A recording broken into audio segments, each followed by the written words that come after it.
अभी क्या है ना, दौर हो गया है सीक्वल्स का। पहले अजय देवगन ही बनाते हैं, अभी उनकी नज़र ऐसी हो गई है कि मार्केट में जहाँ पे कुछ ऐसा अच्छा कंटेंट दिखे उठा लो। मतलब सीक्वल बना दो, उठा लो नहीं बोलते हैं, और अच्छा भी बनता है, मैं ऐसा नहीं बोलूँगा कि बुरा बनता है। और आज रेड 2 मूवी आई है, अजय देवगन, रितेश देशमुख, वानी कपूर, सौरभ शुक्ला, अमित सियाल और बहुत सारे, और सेम ही डायरेक्टर है। सीक्वल में ये फ़ायदा रहता है कि अगर सेम डायरेक्टर्स होते हैं तो फ़िल्म के सीक्वल को बनाने के चांसेस अच्छे रहते हैं। रेड 2 में ऐसा है कि नहीं, रिव्यू में बात करते हैं। तो रेड 2 की स्टोरी कंटिन्यू होती है आई थिंक 10-12 साल बाद, जहाँ पे अमय पटनायक अपनी 75th रेड करने वाले हैं। दादा मनोहर भाई जो भोज गांव के भगवान के से भी बड़े आदमी हैं, क्योंकि वो एक क्या बोलते हैं, सोशल वर्कर है, पॉलिटिकल पार्टी के हेड हैं, वहाँ के सीएम है ऐसा कह सकते हैं। और वहाँ पे वो रेड मारते हैं, लेकिन बंदा इतना साफ होता है कि कुछ मिलता ही नहीं है। और उसकी वजह से कुछ ऐसा होता है कि फिर वो रेड कंटिन्यू नहीं होती है, लेकिन फिर भी वो कंटिन्यू होती है। कैसे होती है, जब आप फ़िल्म देखेंगे तब आपको पता चलेगा।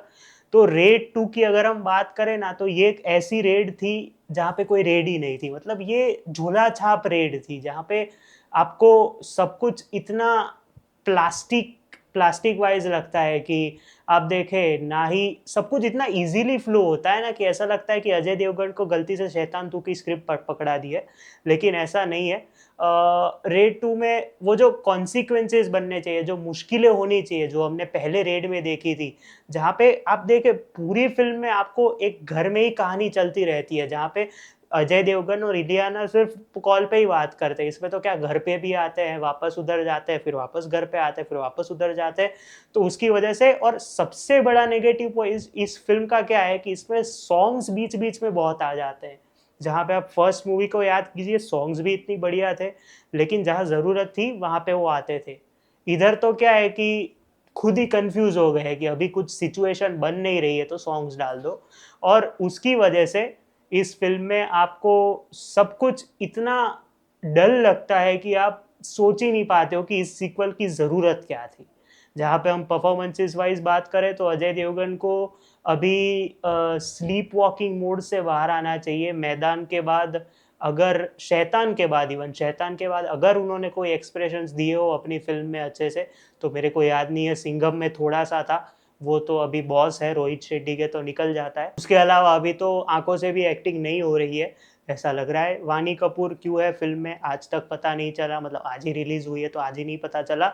रितेश देशमुख को एज़ अ विलन, एक विलन के बाद देखने में एक्साइटमेंट थी कि चलो कुछ तो देखने को मिलेगा एज़ अ विलन, वो क्या करेंगे, कुछ करेंगे।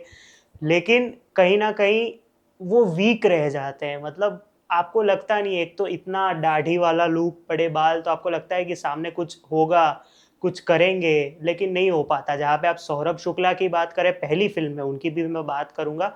सौरभ शुक्ला की आप पहली फ़िल्म में बात करें, जहाँ पे वो ऐसे बैठे रहते हैं, फिर वो झूले पे जाके ऐसे चाय पीते हैं, वहाँ पे सामने से आता है कि यहाँ पे मच्छर भी पूछ के आते हैं और तुम यहाँ पे रेड मारने आए हो, तो वो एक अलग एक ऑरा, स्वैग, आप जो बोलो, वो आपको दिखता है उनमें। इधर तो मतलब फ्रेंडली बैंटर ही चल रहे हैं, मतलब रियल लाइफ़ के जो दोस्ती है वही चल रही है इधर भी।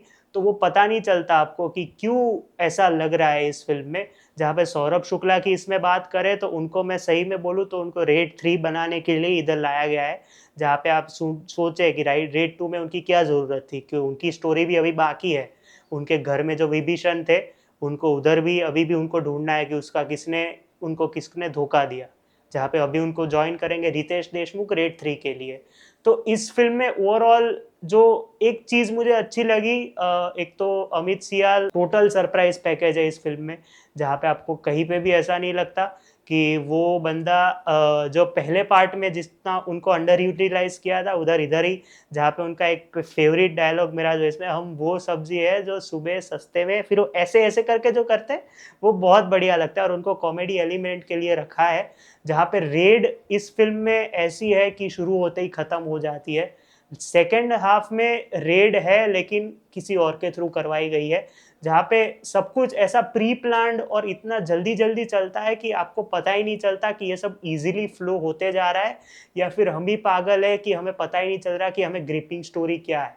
क्योंकि इसमें ना ग्रिप है, ना इमोशंस है, जहाँ पे फर्स्ट में आप देखें अजय देवगन को जब सारा चीज़ें सामान क्लियर करने में जहाँ पे एक लेट हुए थे, जहाँ पे वो स्ट्रगल कर रहे थे, जहाँ पे वो एक घर में घुस गए थे, तो वहाँ पे आपको टेंशन होती है, आपको ग्रिप फ़ील होती है। यहाँ पे ऐसा कुछ भी नहीं होता, मतलब ऐसा कोई थ्रिलर एलिमेंट नहीं है जो आपको लगे कि आपको ऐसा एक्साइट कर सके। जहाँ पे मैं एक तारीफ़ करूँगा अजय देवगन के मूवीज़ की कि उनका क्लाइमैक्स का ट्विस्ट बहुत बढ़िया होता है, जो यहाँ पे भी बहुत बढ़िया लग रहा है।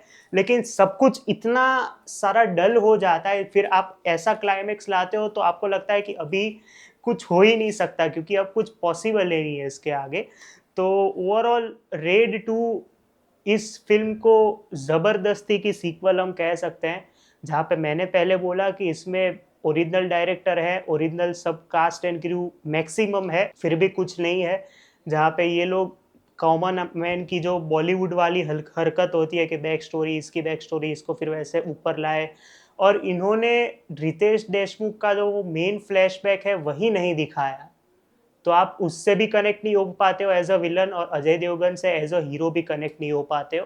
ख़ैर मुझे तो उतनी पसंद नहीं आई है फ़िल्म, फिर भी मैं इस फ़िल्म को मैं 2.5 स्टार्स दूँगा जस्ट बिकॉज़ इन्होंने एक्टिंग में थोड़ा अच्छा-खासा किया है और जो बीजीएम है इस फ़िल्म का वो बहुत बढ़िया है और फुल क्रू की मेहनत है। मिलते हैं कल थंडरबोल्ट्स के रिव्यू के साथ, मे बी आज ही, तब तक के लिए बाय।